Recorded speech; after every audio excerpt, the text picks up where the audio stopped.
Chef Buck here, and today we are going to cook up a potato hash. And I'm going to do this in real time.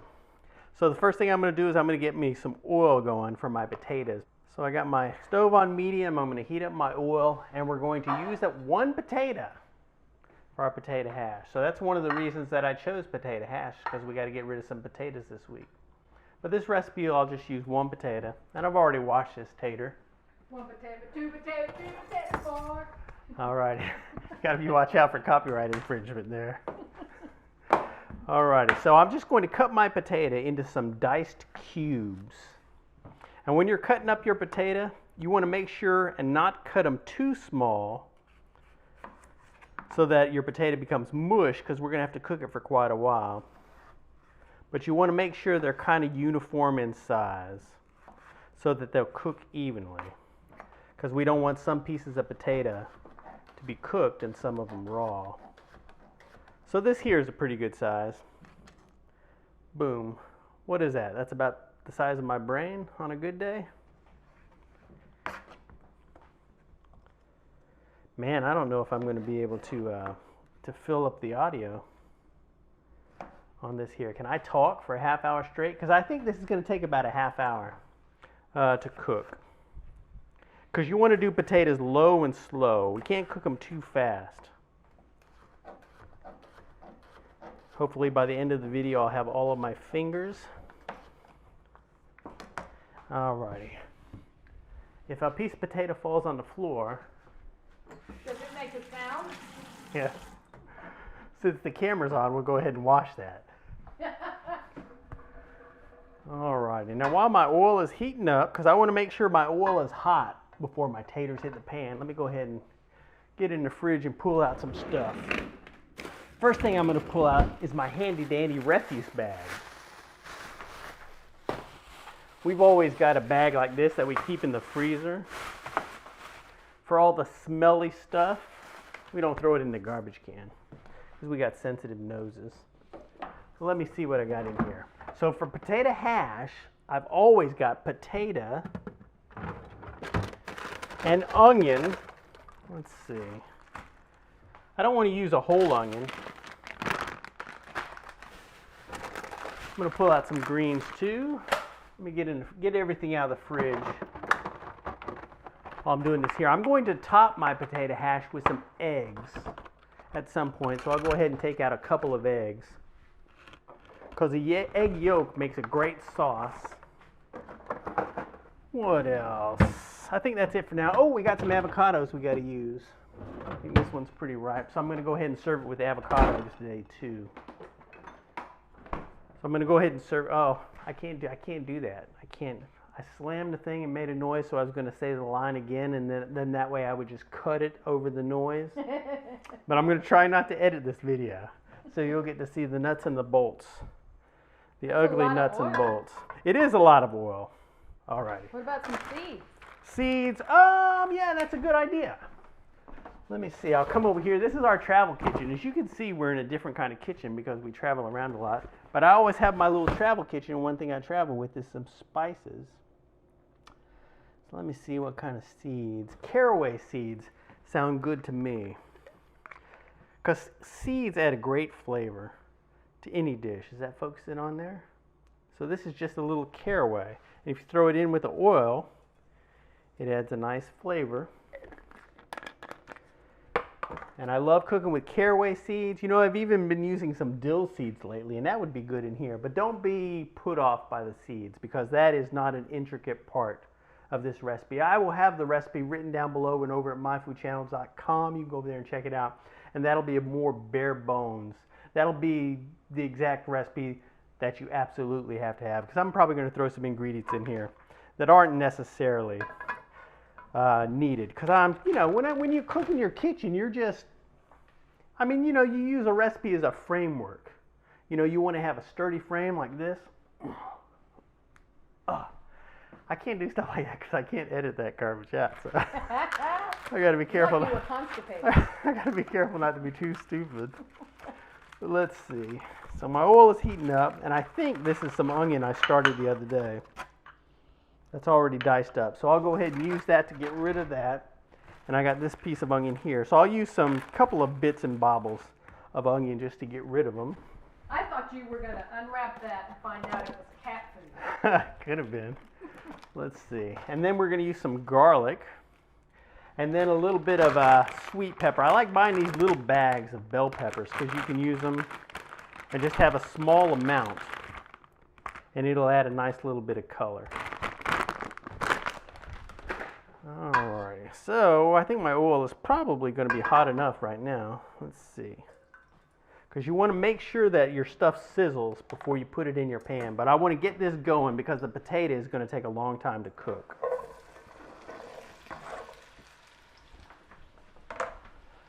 Oh, I got to get my doohickey. Where's my doohickey? If you're not a kitchen, if you're not knowledgeable about kitchen tools and stuff, this is called a doohickey. So we'll go ahead and coat all our potato in oil.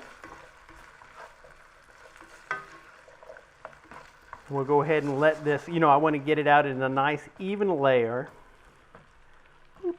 And now we're going to leave it alone and let it simmer away because we want to get a nice color on there before we start turning it around. Alrighty, let me grab my handy dandy cutting board. This is in my travel kitchen too.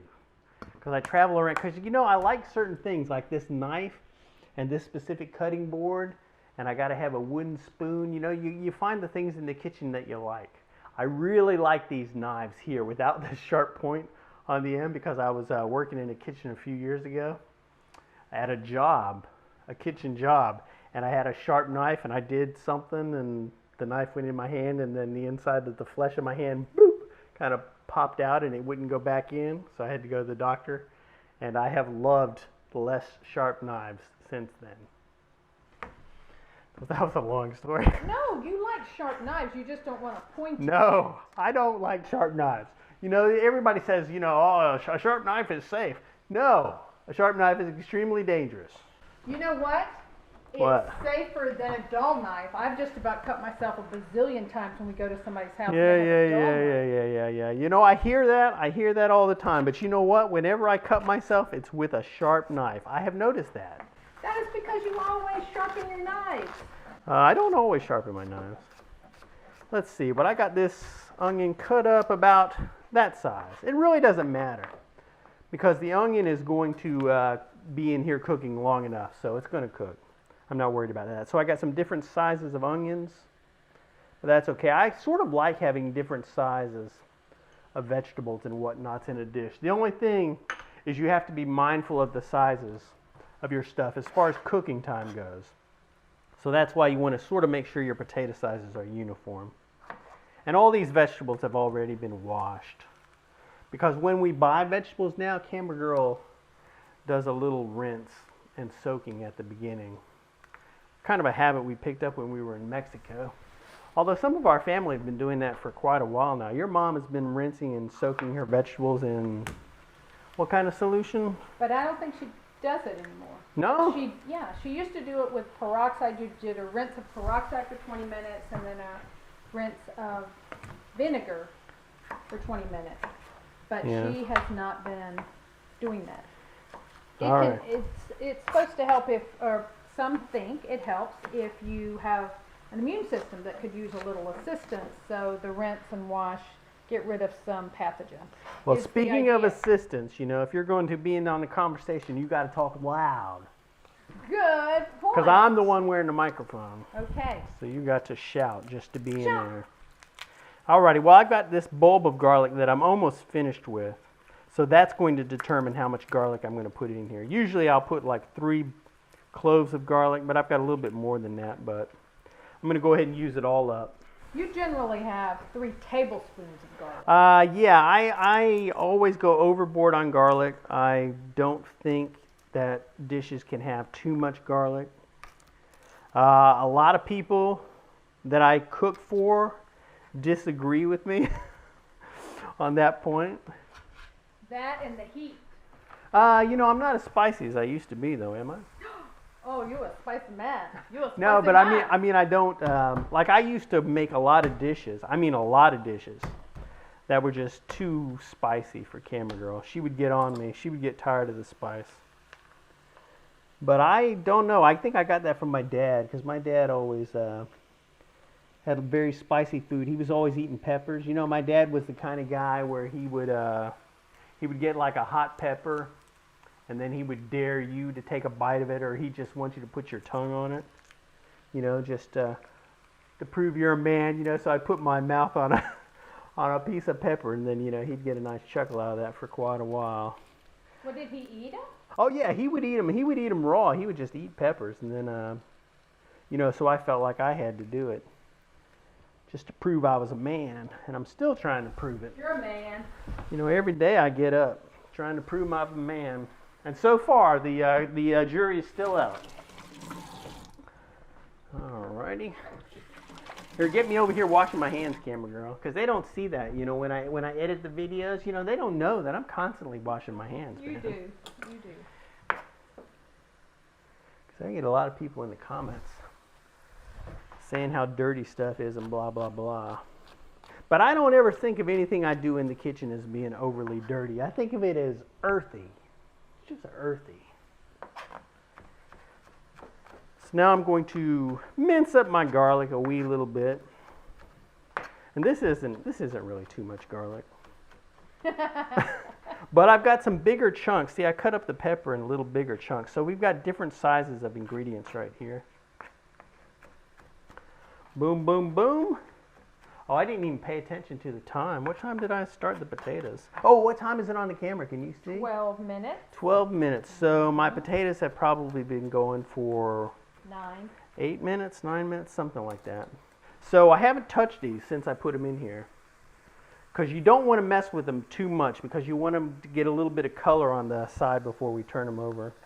And we still don't have much color on there. So I'm going to leave it alone, except for a little bit of salt. I'm going to go ahead and throw some salt in here just to get the seasoning process started. Although we'll add a lot more seasoning later on as well. Boom, boom, boom. And as always, you'll have... as always, I'll have what? The description. No, no, no. See, I'm not editing, so you can't open your mouth with random stuff. You got to have a full-fledged plot, because we can't have too much dead air and nonsense in here. So nonsense. Okay. So boom. So let me go ahead and get my seasoning together while the potatoes are cooking away. Boom. So I put a little bit of salt in there just now, but I'm going to add some salt later. Because you can't, well, you know, you kind of got to be generous with the salt when it becomes to potato. I'm going to put in a little bit of chili powder for some heat. What else can I put in here? Although that chili powder is pretty tame. There's a variety of chili powders, like there is curry. Some is hot. Here is turmeric. Speaking of curry, one of the main ingredients in curry is turmeric. So turmeric adds a nice color to potatoes. But it doesn't add that much flavor. It's not like a curry where you've got a lot of other flavors mixed in there. And then I'm going to add smoked paprika. I loved smoked paprika with this dish. Smoked paprika and potatoes go together like Dean Martin and Jerry Lewis. Look at that. It looks like somebody's flag. Huh? Yeah, it does. Flag. I'm not sure. All right. So we'll set this aside. Boom, boom, boom. And I'll go ahead and get out my skillet for my eggs. And go ahead and prep that, because it's all about timing. When you're cooking in the kitchen, timing is everything. So I'll get my skillet and oil ready for that. Taste is everything. I stand corrected. All right, I think I can give my potatoes a stir now. Boom, boom, boom. I'm starting to get a little bit of color on one side there. But we'll just stir it around, and then I'll spread it out again evenly on one side here. And then we'll just leave it alone for a little bit longer. Boom, boom, boom. And then while that's going on, I'll go ahead and I'll slice up my avocado. Let's see. I've almost figured out where everything is in this kitchen. And by the time I know exactly where it is, it'll be time to go. Come over here, camera girl. Maybe I'm slicing this too early, but we'll see. You can add some lemon juice to it. Nah, that'll be too much work. But I'm going to go ahead and use this avocado as a side since I want to fill up the whole plate. But this avocado has a little nubbin on here. When you buy an avocado, you know, always try to get it with this little doohickey in there, because a lot of times when you see them for sale, they won't have that in there. And that causes them to dry out, or can inspire them to dry out. We'll go ahead and give it a slicey slice. Boop. And man, we've had some great avocados lately. Alrighty. See, I'm on my best behavior for this video, because normally I would plop that seed out and then I would toss it in my mouth and chew on it for a minute to get the avocado off the edges there. Boom, boom. I think this is being too loud. But whenever you're cooking a dish, if you're cooking it at home, you know, think about these little doohickeys that you can do to make your plate more attractive. Doohickey is spatula. You got to have another word. Yeah, doohickey is universal. But you can make a plate look nice, you know, for any meal at any time in your house. And it really, I mean, psychologically, you know, you can just do any little nifty thing and it'll feel like you're eating out. Make a pretty plate like you would go somewhere. Like this is good. This meal that we're making today is kind of a brunchy meal. And if you were going to go out and order this meal, you know, it'd be like $15 or something. We've got a couple of small tomatoes you could also put. So yeah. In fact, I set that off to the side here because I got a couple of tomatoes here that are long in the tooth. So that's a good idea. Go ahead and slice those up and get those on the plate. Boom, boom. And I bought these tomatoes at Publix. They were, I don't know what they were. They were buy one, get one free, so they came in an assortment of different colors. So whatever we're eating is almost always buy one, get one free. That's not true. That determines our menu. A great little snack. Did you contradict me in the middle of this video that I am not going to edit? Alrighty, so I'll give them another little stir. Boom, boom, boom. And I really do have too much oil in here. Duh.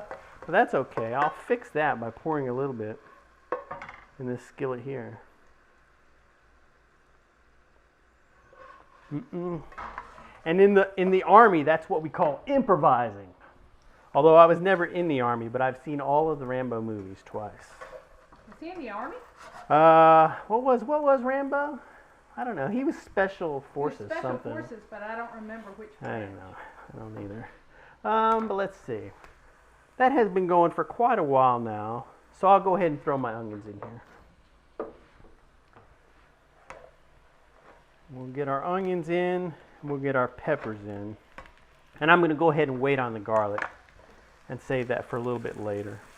Well, and if you haven't experimented with potatoes a lot, you could take a fork, and when it's starting to go through just a tiny bit is when you could add the onion. No. Just ignore anything that camera girl has to say about this recipe, because I'm cooking here. You don't know. You don't know what the grand design is right here. Our potatoes are far from done. There's no sticking our fork in here to see when our potatoes are done. Getting ready to be done, but potatoes. Huh? We want to stick a fork in this relationship and turn it over because it's done. Be interrupted here. Alrighty. Oh, it looks very rustic. Yes, that's because we've got different sized witchamadillies in here. Witchamadillies, because I got different sized onion, different sized pepper, different colored peppers, and I got different sized garlic here. So if you cut up everything exactly uniform, it doesn't look that good. You know, then it ends up looking like when you get the canned vegetable medley or mixed vegetables, and they're like all the little cubes of carrots, all the little cubes of whatever, and it just looks like vegetarian dog food. Now, I don't usually put cilantro in this dish, but since we've got some cilantro, I'll go ahead and use it up, and that'll add a nice flavor and nice color. And then I'm going to throw some spinach in here as well. Again, not enough to really make it a spinachy dish, but just to wilt some spinach in here, it'll make it look extra brunchy and fancy. And I've worked. Add some iron. Yeah. If you're thinking about nutrition, but you can tell nutrition isn't my #1 thought process. I've worked in a lot of restaurant scenarios over the years.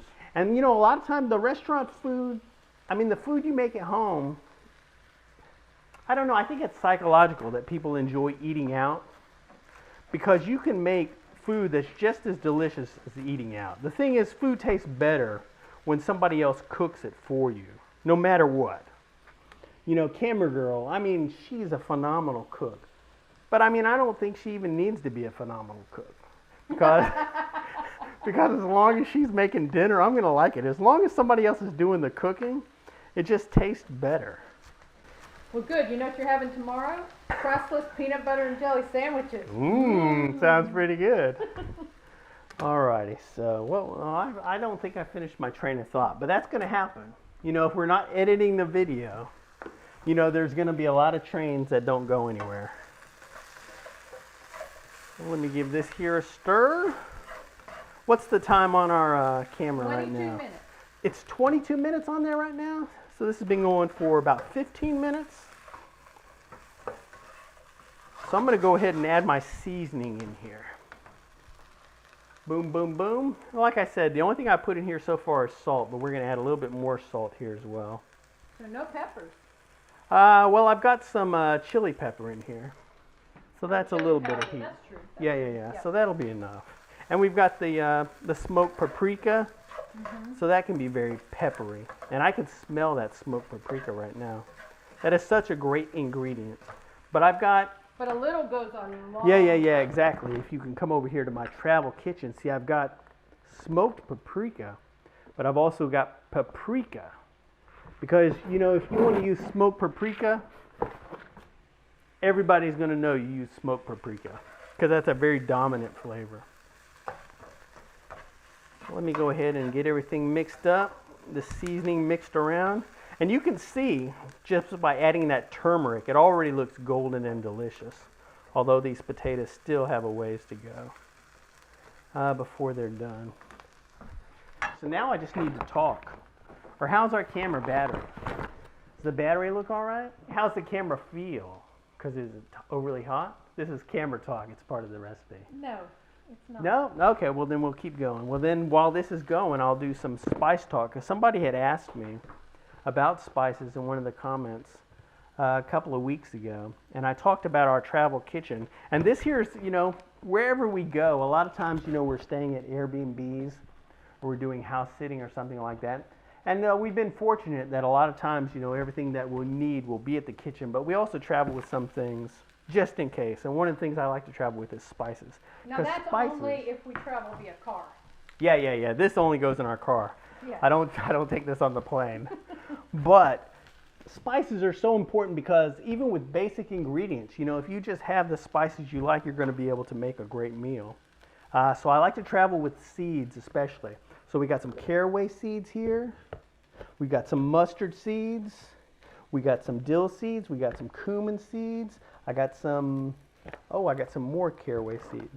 See, I was almost out. That's how much I'm liking caraway lately. Is before I even ran out of caraway, I got some more caraway. You have fennel sometimes. Fennel. Yeah, we've got fennel right now. This fennel will last me another year. But it was a good deal when I bought it.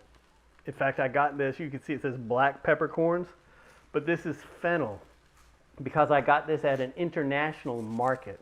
You know, that's where I got these cumin seeds. You can see these cumin seeds.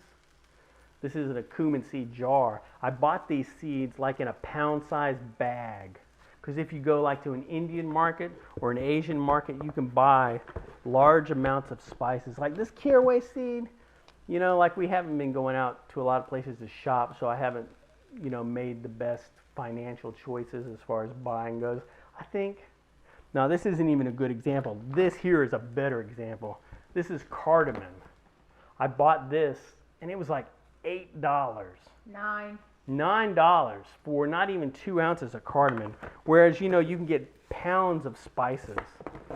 You know, so it ends up being probably 20% of the cost. I don't know. I didn't say that right because it's kind of mathematical. But it's worth it going to international groceries to buy your seasoning. I don't even think I said anything about all that. Alrighty, but I think that's giving our potatoes a little more time. What's the time on the camera girl? 26 minutes. Alrighty, so this has been going for about 20 minutes. So I give it a stir. So I'm going to go ahead and get the egg part of my dish going. What about the garlic? Oh, yeah. I can throw in the garlic. That's a good idea. Boom, boom, boom. So I'll throw my garlic in here. And I'm throwing it in kind of late, which I've been doing lately. I could have put my garlic in way earlier. But this way, it'll get cooked enough, but it'll still have a very strong garlic flavor. Which I don't know if Camera Girl's going to be thrilled about that, but I'm very thrilled about it. And I've been trying to get less cooked garlic into my diet because the health benefits are supposed to be good. Yeah, I've really reduced butter. I've cut out butter. What else? I don't eat as much salt as I was eating, although you can't tell from this particular potato dish. Dairy. Dairy we don't do as much anymore because we've had to change our diets a lot because we're not eating out as much. Well, we haven't had to change our diets a lot, but they've just changed a lot. You know, I was answering a comment this morning on one of our videos, and somebody was talking about how healthy they were being and blah, blah, blah. And so I started talking about how healthy that we've been going because we don't go to coffee shops anymore. So we would go out. We have a lot of coffee here wherever we're at home, but we go out and get coffee. And then we end up eating some type of scone and some type of cinnamon bun and then some type of cookie or whatever. It's just an unending cycle of bad choices. Alrighty.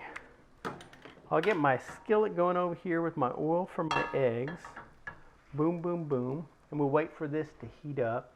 And I've got my eggs sitting out so they're a little warm already, or they're not freezing right out of the ice box. Boom, boom. Now I'm slowly cleaning up. That's the thing when you're in a kitchen, you should always be cleaning up. When I am done cooking, a lot of times when I'm making a meal, by the time I'm finished with the meal, I will have almost the entire kitchen cleaned up because that's how I like to work. And that's why I love to be in the kitchen doing stuff, because if I'm not, then Camera Girl's in the kitchen doing it. And by the time Camera Girl is ready to serve the meal, the kitchen does not almost cleaned. It looks like somebody had just set off a bomb in the kitchen. So we have different cooking styles. But we both enjoy it. Yeah. I mean, that wasn't a criticism. I wasn't criticizing Camera Girl. I was complimenting her because I wish I could do that. I wish I could have that mindset to where I could just work in a mess. But I can't. I think you saved yourself because there's Did lots I? of pots and pans around that I could smack you in the head. Yeah. So good. All right, boom, boom, boom. Let me go ahead and give it a taste. It's done. So now I'm going to turn the heat off of my skillet. So now this is off, and then I'll go ahead and add my greens to my skillet. Because it's hot enough in there, these greens are going to wilt, and that's all I want to do with this part of the recipe. And once these greens heat up, they're almost going to disappear, and you're hardly even going to see them in the dish. But as Camera Girl said, it's some nice nutrition, and it makes the dish look a lot nicer. Boom, boom. So how are we on time? What is it? Oh, it's a new time now. 28 minutes. Alrighty, well I will toss my eggs in here because I'm pretty close then. Boom. Maybe I got it too high, but that's alright. We're just going to have to deal with it. I'm going to try my best not to bust my yolk.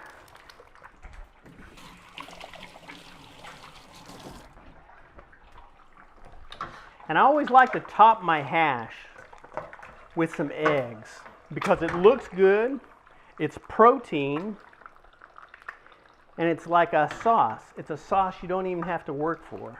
As long as you don't overcook them. As long as you don't overcook it, yeah. But we're just going to do these over easy. So no chance of that. No chance of that. Let me go ahead and throw this stuff on a plate here. Try to do it evenly so I don't get in trouble. All right, get on the other side, camera girl. I gotta get over here so I can see. Oh, you can get it. You can get the plate. They're ready. Oh, they're ready to flip. Flip a doodle. Let me flip a doodle. Boop. You can turn it off now, right? Yeah, I can actually. If I can get my doohickey over. Boom, boom, boom. Off, off, off. How's my plate looking? Looks kind of picturesque. And then that's going to be it. Oh, let me clean my skillet out here. That's all there is to this. So I think the time on this is going to be, what, 35 minutes? Something like that. So whatever the time is on the video will be how long it took us to make this dish. And we did it from scratch. We didn't have anything prepped. It came straight out of the fridge, out of the cupboard, out of the whatever doohickey. And now we got two very nice brunchy looking plates. So I guess it's brunch time. Woo! Will there be less glare over here? All right, so apologize if the glare is too bad over there. This is how it actually looked like. If it didn't look good over there, this is how it really looks. Well, is there less glare? You keep moving, so I can't quite get there. Is that it? Is that the shot you're dreaming of? Well, it's much better. Okay, well there you have it. That is our brunch from start to finish. Camera girl's yelling at me for moving too much, but that's what happens, you know, when you're doing it on the fly. So hopefully this real-time video will work out. I'll have this recipe written down below, or you can go over to myfoodchannel.com and check it out. I'll just have the bare bones recipe written. But thanks for watching. Thanks for subscribing. We'll see you next weekend. Bye-bye.